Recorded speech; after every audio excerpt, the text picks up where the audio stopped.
Join us as we delve into some of the hot topics that both unite and divide us. We won't always agree, but let's commit to having those difficult conversations and open up some thought-provoking dialogue so that together we can start the process of getting back together. Listen, we've thought about it. We've even thought about it. Now let's talk about it with yours truly, James Kirkland, on the Intellectual Stew.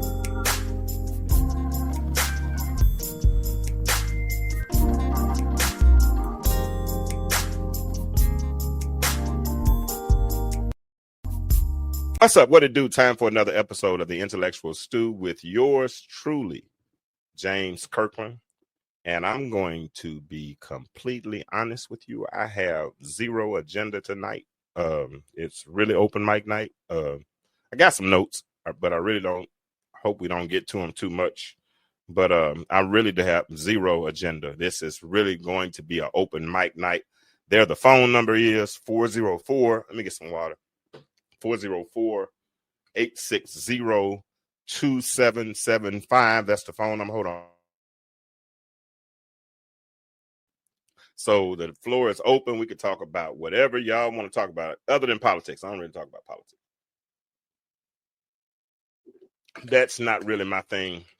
I don't follow them too much. So I'm sorry if that's what you all want to talk about, because I can't really participate knowledgeably in that kind of conversation. So, but anything else, you know, I'm kind of game on some of those things. I'm kind of, notice I said kind of game. Sometimes I'm scared to come out of my comfort zone because I don't know where y'all gonna try to lead me, and I don't want to be led. I like, you know, I'm kind of like being in control. You know what I'm saying? So if I like, you know, I'm an introvert, but I can function in crowds that I can control, right? So, somewhat, I do have the power of the button where I can like mute you, or I can kick you from the stage, or if something got out of hand. But I don't think anything will get out of hand. We have a really cool community that I've called the Stew Crew. Listen, if you have not seen my new website, you should go check it out. You can buy merch there. You can find out kind of what's going on. Now, I built this site, so y'all don't make fun of me. I built it. So don't make fun of me. I'm gonna go ahead and drop it in the chat for those that want to check it out at a later date. You can. All right. I just did it on. I forgot when I put stuff in the chat on this end, it goes straight to YouTube. It doesn't go to Facebook. So let me get it for Facebook as well. Hold on. Let me get it for Facebook. But yeah, y'all go ahead and share this, please, and let people know that we're on, and we can go and like get this conversation. Well, whatever conversation evolves tonight. There the website is. Now let me find the link for those that might want to step in, want to chat tonight, or jump in the conversation, or say something. Thank you, Alicia. She is on the site. She's on the site, and I appreciate her for all that she does to help kind of make this vision kind of go, you know, a reality. Is touching somebody, and she actually shared a testimonial, and when people say nice things about me, I like, you know, for other people to hear it as well. So I put it out there, and yeah, go check out the site, and I hope you all enjoy it. I always take advice. I take constructive criticism. I take advice. I'm better at taking criticism than I used to be. I'm better at criticism than I used to be. So, yeah, but most of y'all don't criticize. When y'all talk, y'all kind of speak from a place of betterment, or a better place of kind of love. And I do appreciate that. I really do appreciate that. So, yeah, let me see if I can tag Lisa on this, because I think she's in the wrong. Like I said, on the wrong. She's watching last week's show. And let me tag somebody else. If y'all can tag a few people as well, like I said, we can go ahead and get the conversation started, because I really don't want to lead the conversation tonight. I want you all to lead the conversation. I want you all to tell me what's on your mind. What thoughts are simmering or are stewing in your mind. Some thought, concerns, whatever. Hold on, I gotta grab something. Gotta plug this computer up, because if I don't, we're gonna look up later on. We won't have it. Well, I had it and I dropped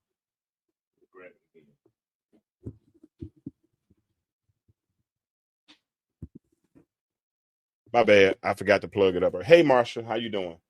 It is one. Hey, Marsha, I'm telling you, like I tell everybody else. First, I'm gonna ask you all to share this that have not shared it. But tonight, y'all see the sign right there? It says open mic night. So with it being open mic night, I want to talk about what y'all want to talk about. You know, I've been dealing with Joseph. I've been dealing with Grace. Alicia, what did we talk about last week? Oh yeah, we talked about being in a healthy mental space. In a healthy mental space, and I made a decision not to go to church last week. But tonight I want y'all to kind of lead the conversation. And if you don't, I'm gonna give y'all a few more minutes. And if you don't, then I'll come up with something. But because I've had some thoughts kind of come through my mind. Let me see what's a thought that came through my mind in the last week. Okay, I got one. I put a post up the other day, and it didn't get a whole lot of traction. But I want to see what you all think about it. I put a post up, and I'm going to put it on the screen.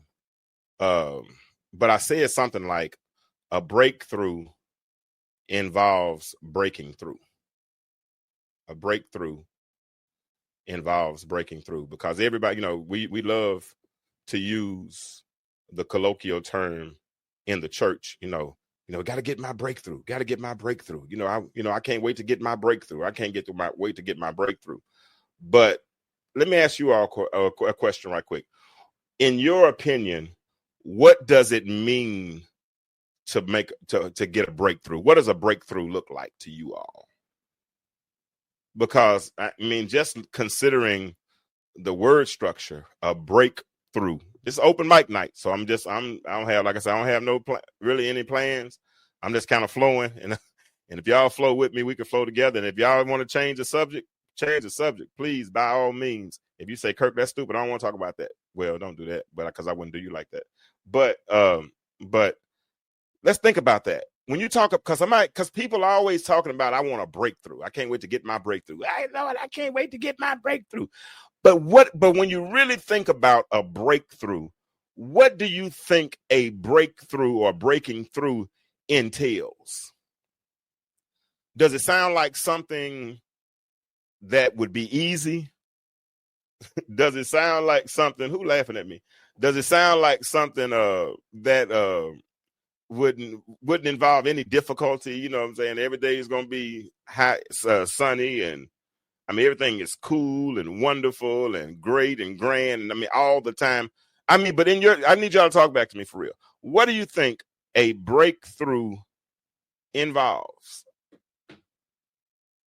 And hold on. Let me move this sign, because in case somebody want to call. Oh, you know what? Y'all can't call in because I ain't turned on the phone. Hold on.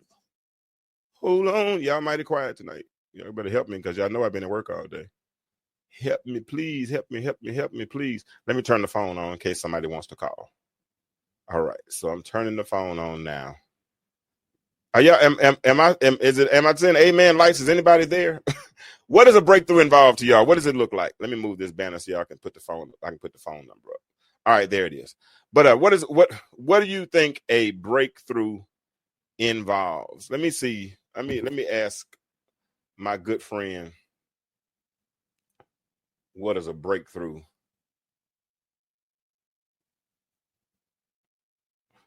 A breakthrough in church terms. I'm Googling this. Well, not really Googling, but kind of getting some information. All right. And nobody still gave me an answer yet? Are y'all writing an essay? And I'm going to have to read a long essay. What does it mean? What is a breakthrough? What does it mean when you talk about getting a breakthrough?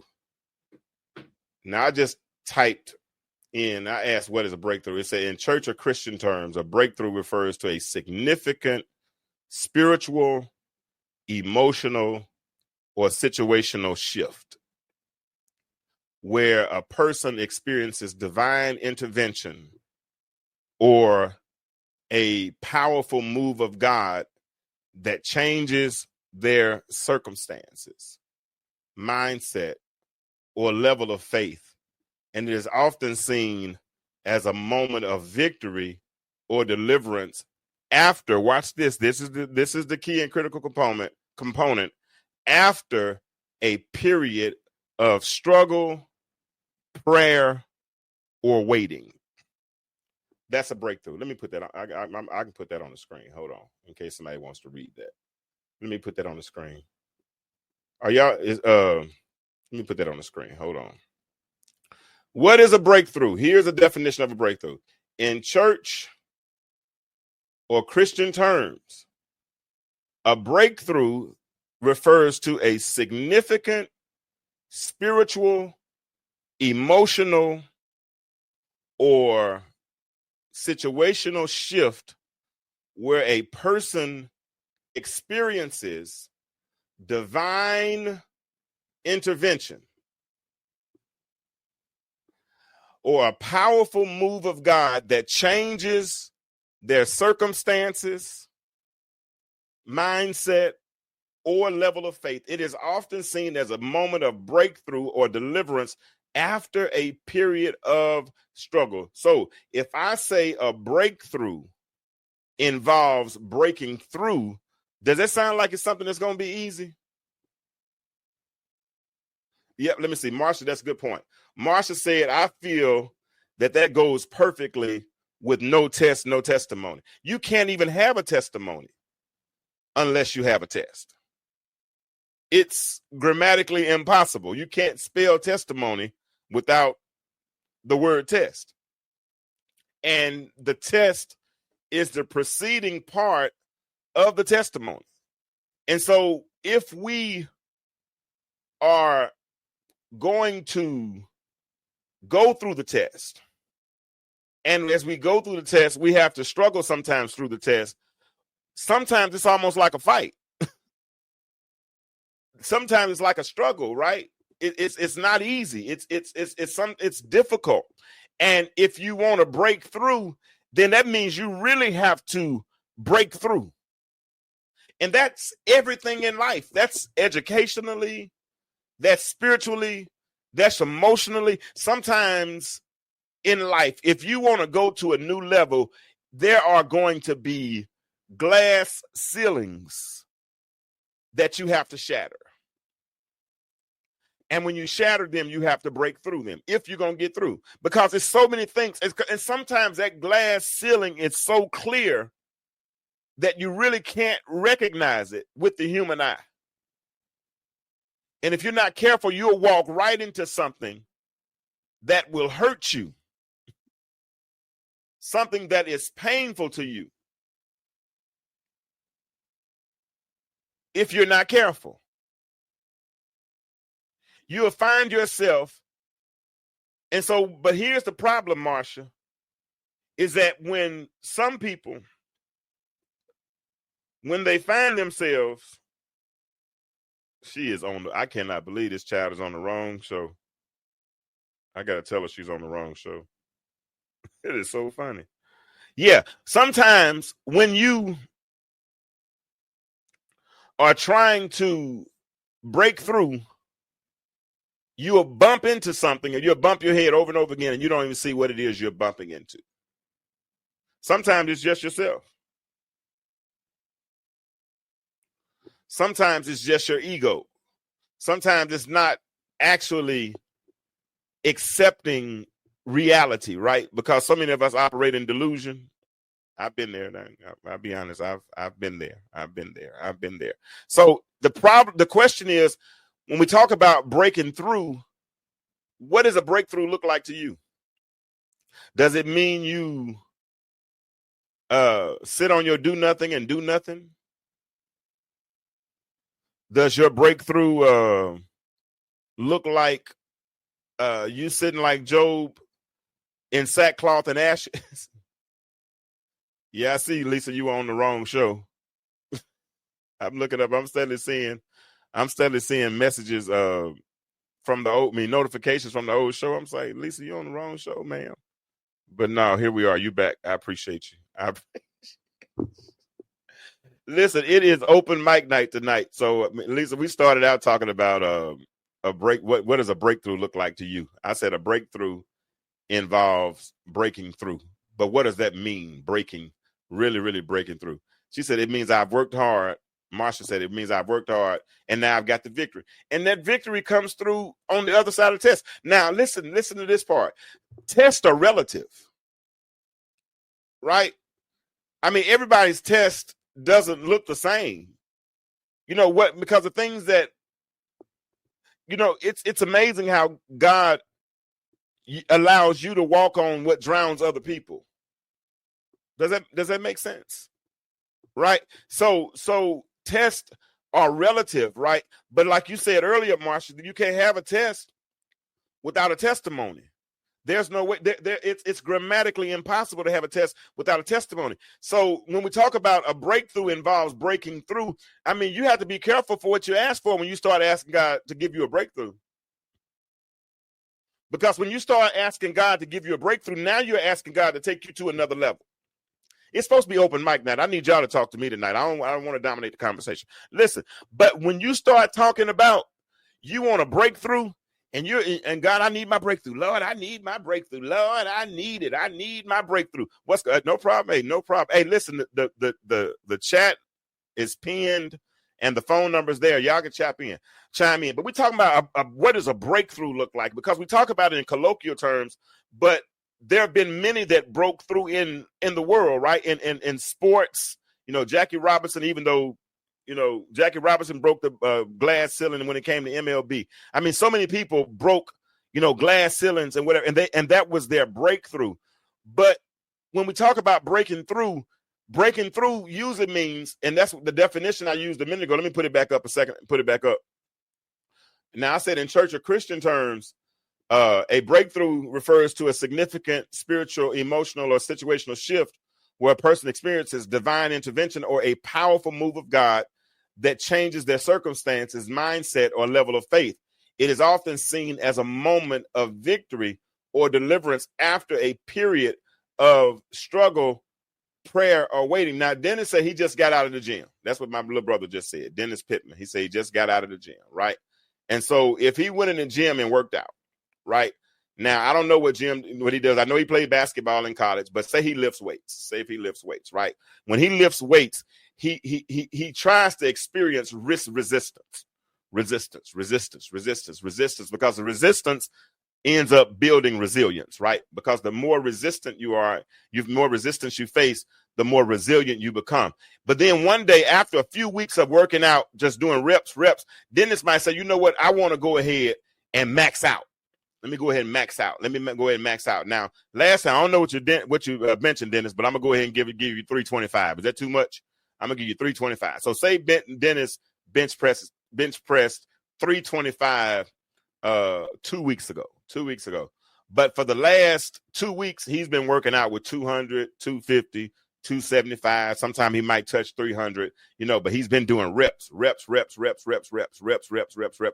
He's doing all these reps, right? But then 2 weeks later, Dennis decides he's going to max out again.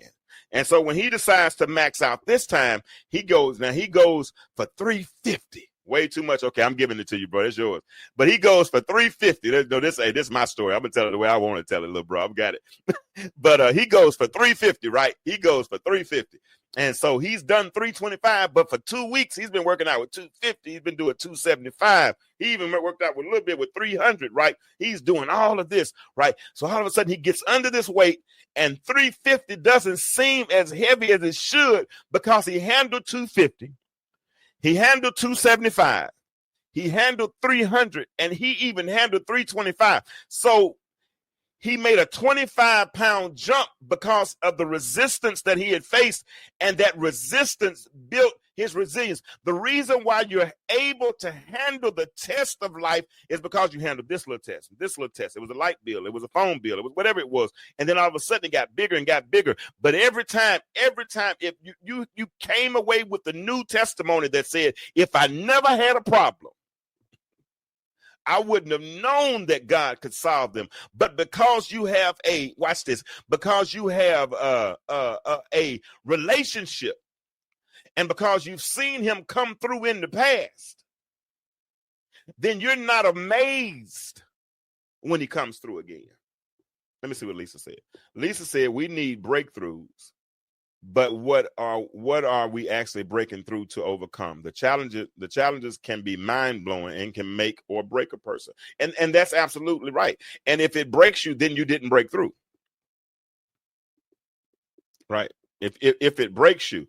And that's the thing about it is that even if it doesn't break you, I mean, even if it breaks you, God is a God of another chance, right? You know, I mean, if you don't get it one way, like, I mean, sometimes I'll use an analogy, and I might say the same thing 4 or 5 different ways to make sure, you know, because see, Dennis might understand it on one level, but Lisa, then you understand it on another level, and then Marsha might understand it on another level. So if God allows me to say the same thing 3 different ways so that everybody can get it, then that's what I got to do. Does that make sense? And so when we get to a point, place, and posture where we're trying to break through, but it seems like we're broken while we're breaking through, God might say, you know what, I threw you a curveball last time. Let me go ahead and give you a slow pitch so you can knock this one out. Now, if I give you the slow pitch, now you're going to eventually be able to handle, you got to be able to handle the fast pitch. But I need you to,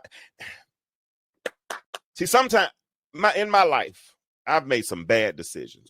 I'll be honest. I've made some bad, and I don't know if they were bad decisions, but I would test God, right? You know, at least I would experience a breakthrough.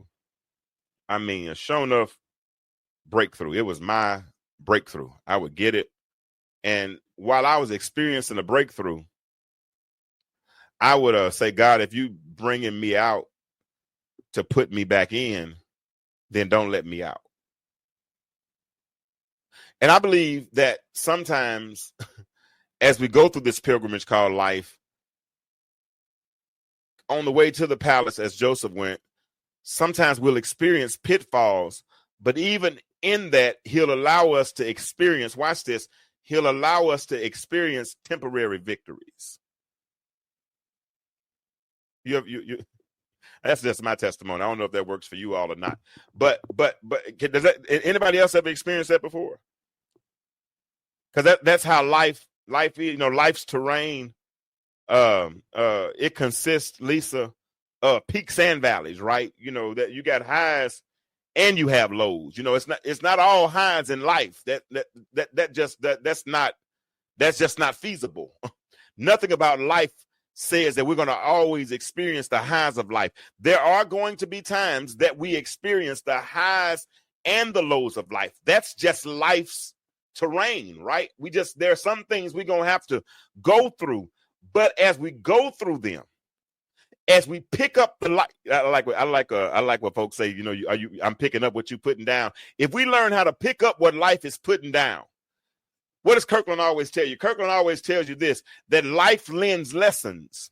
Finish it, somebody. We just got to figure out how to consider the clues. Exactly. So here we go. We go through life. You know, we go through the pit, right? Joseph's in the pit. He thinks it's all over. But then he ends up at Potiphar's house. And even at Potiphar's house, Jarvis, favor found him. See, if favor is on you on the mountaintop and in the valley low.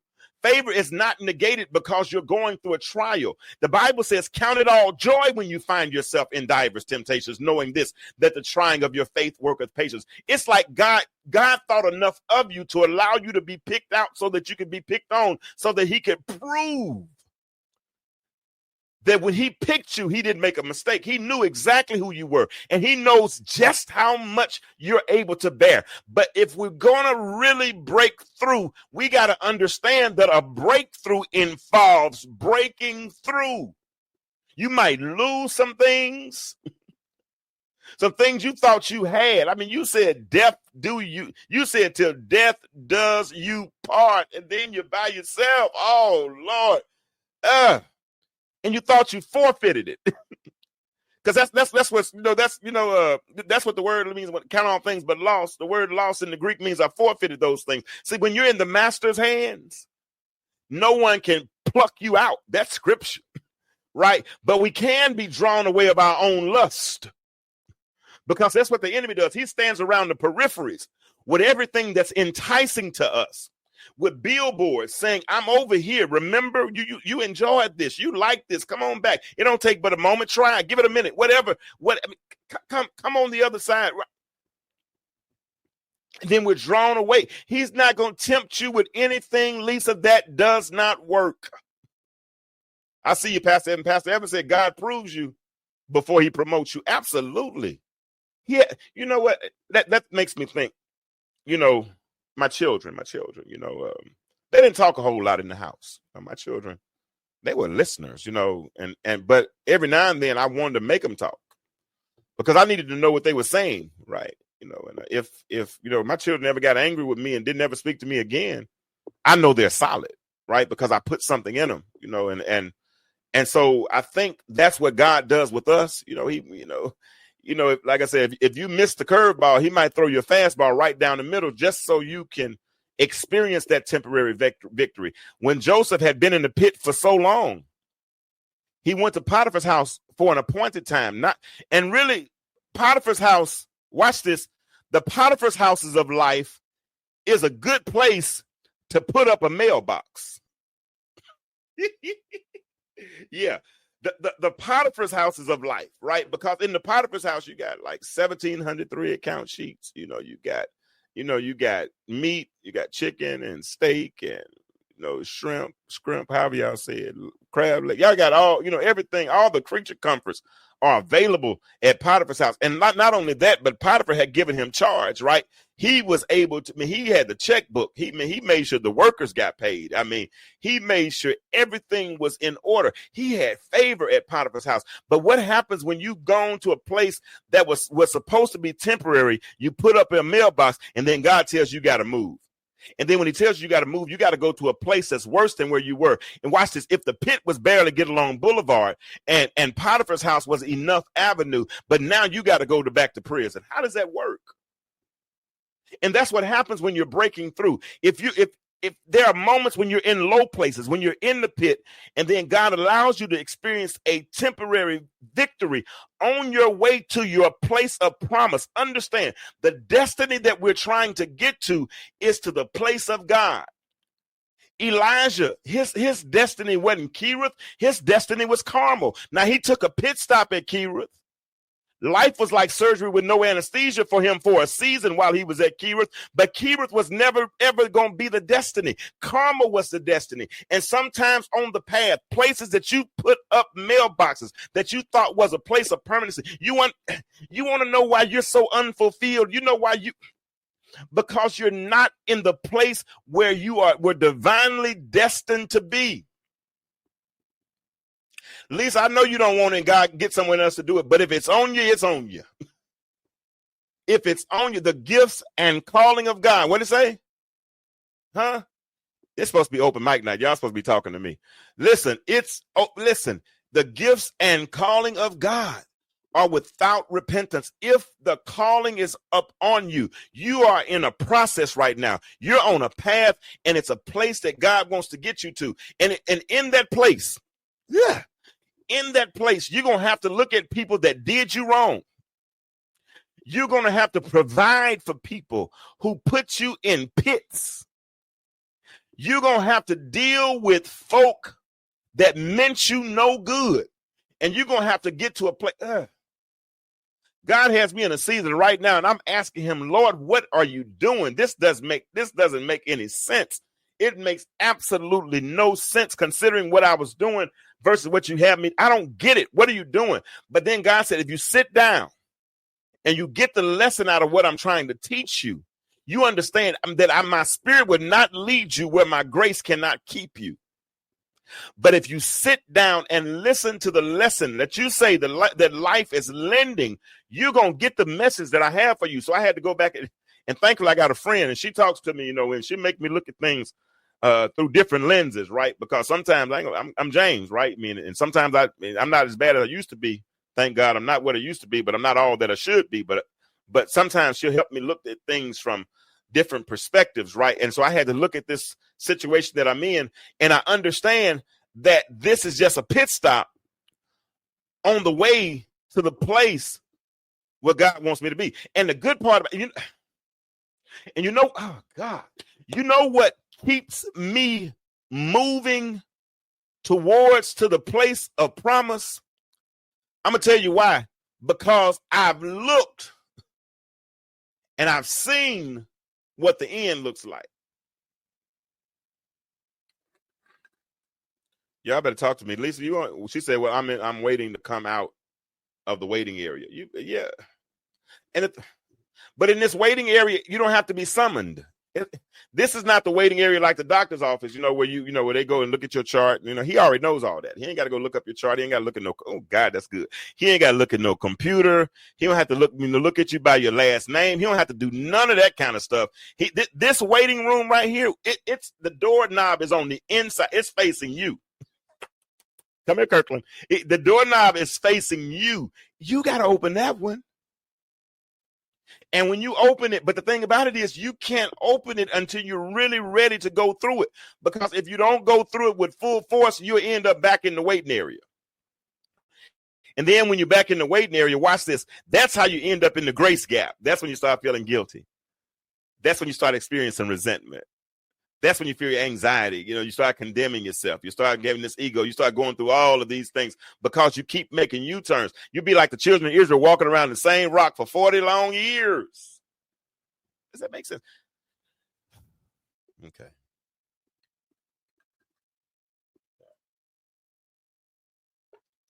Who else? Who else is listening tonight? Who else feels like you're in the waiting room? Yeah. But you keep running into walls blindly. Yeah, that's fine. I get it. I've done it. Then I opened my eyes. And when I opened my eyes, and it wasn't, God, you're doing this to me tonight. And it wasn't the physical eyes that I opened at that point. I opened up a whole new set of spiritual eyes. You keep opening up every time you put yourself out there. I can't help it. I can only work with what you give me. I can only work with what you give me. Yeah, but it was, and I can juxtapose your experiences because I've been there. That's the thing, Lisa. The thing is, when I was looking with my eyes, am I the only one? Who else? Am I the only one? Little brother Dennis. When I was looking with my eyes, but when I learned how to close my eyes and open up with my spiritual eyes and start to see things through a different perspective. One of my friends, we were talking today, he said, man, I can't rile you up like I used to. He said, you seem a whole lot more calm. I said, I can't say what I'm thinking, but I had to stop. I use the metaphor often about how my stress level went down. The more my middle finger started going up, I mean it. And I didn't walk around physically sticking my middle finger up at anybody. That's not my. I didn't do that. I'm not that bad. But my attitude, and it's not a bad attitude. Please understand that. Understand that in context. Don't just put a one size fits all on that statement. But understand that in context, because what I'm saying in that instance is that for a season I had to at least God first, but then I had to put me right there. And when I did that, and I started to make the proper adjustments, right? When I started to get on, as I call it, on the path to better. On the path to better, all that is working very hard to become the very best version of myself. Does that make sense? And so that wasn't always easy. That involved being stuck on the couch. And that's, y'all that know my book, those that involved a season of being stuck. And y'all, I don't know if you know what it feels like to be stuck. Anybody else? You don't understand? There she go again, y'all. She keeps setting herself up. You do it, I'll give it to you. She said, I don't understand how God could assign such a massive assignment to such a widow woman, but I understand the assignment and I'm determined to finish. Absolutely. Yeah. And I wouldn't try to understand. Because if I believe Isaiah 55:8, that his thoughts are higher than my thoughts and his ways are higher than my ways. So, then there's certain things that I can't waste mental space doing. Have y'all ever heard the joke about Einstein? They said Albert Einstein was at a party. And some woman hit on him, and she said that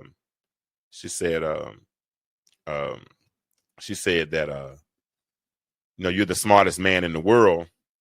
No, hold on. I'm sorry. Let me tell the joke right, Coy. She said she asked him for his phone number, and when she asked him for his phone number, he went and grabbed the phone book. And when he grabbed the phone book, he looked.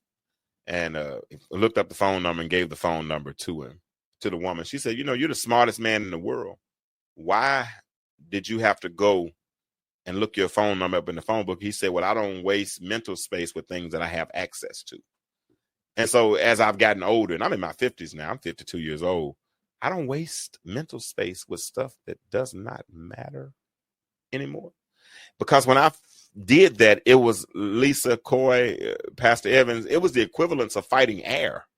You know, I'm fighting battles that weren't even there, you know. And so I had to, when I started to learn how to keep the main thing, and, you know, and really focus on what mattered, like my children, and, you know, and make sure I got this money right. When I start focusing on things that really, but more than anything, my relationship with God, because things just seem to happen better, you know, and just things seem to happen better for me, you know. And so but Marsha, what I've learned to do, because I love to use the equivalence, the analogy of Elisha at the brook of Kerith being the place of cutting, as a place like he was going through surgery with no anesthesia. I like to equate life to such, right? I like to really be cognizant in the trial. Does that make sense? I mean, I want to be very cognizant. If I'm going through the fire, if I'm going through flood, if I'm going through I want to be cognizant and aware, because it's interesting that we go through fire but don't smell like smoke. We go through floods and don't feel the remnants of the water, but we know the fire is there. And we know the water is there, and we know what the fire could do. We know what the water could do, but because it didn't. See, that's where I'm at in it. That's where my mindset is. I'm aware. I've seen what water can do. I mean, we on the news, we see, man, they had fires in Minnesota last week. Fires in California not too long ago. I mean, water floods everywhere. We know what they could do. But the scripture, Psalm 66, I believe, says we go through the fire, we go through the flood in order to get to the wealthy place. The wealthy place, Coy, I'm sorry, it don't have nothing to do with commas and zeros. The wealthy place is a place of rich fulfillment. That's a place where I can go to bed at night and sleep as long as I want to. When I got peace that passeth all understanding. But that makes sense after I've broken through. You got people who are successful, right? You got people who are successful, and they broke through education. You don't know how many papers they had to write. You don't know what kind of tests they had to pass. You don't know what kind of things they had to endure. But when they took the test and passed it, or when they got the diploma and made it through, that was their breakthrough. So don't get mad when they're making six figures and they make, and they go to salaries with high paying jobs, because they suffered to this. Does that make sense? I ain't say suffer through it. That's y'all talking. I don't talk like that. I'm through with the pity conversations. I don't suffer through nothing. I suffer to it. If I suffer about, my suffering had an assignment. My suffering had an assignment. If I suffer, I'm suffering to something. There's a plan and a purpose of the pain that I'm going through right now. And if it's perpetual pain, when I come through, I'll receive a promotion. I'm suffering to it. Does that make sense? Somebody type that in the chat. Say, I'm suffering to it. I'm suffering to it. I'm suffering to it. If you're suffering. Now, if you ain't suffering, don't type it. Don't even put that on yourself. Don't put that on yourself. No, you don't. If you're not suffering. But if you feel like you're suffering to it, and I ain't gonna lie, I might not say I'm suffering to it, but I'm suffering to it, because I'm not quite where I want to be just yet. Type that in the chat. Let me type it right quick, because I need to. Yeah, I'm suffering to it. I'm putting it on it. Because you know what? Because I'm not.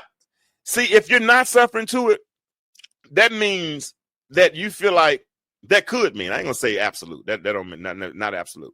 But I'm saying that means that you think you've arrived and everything's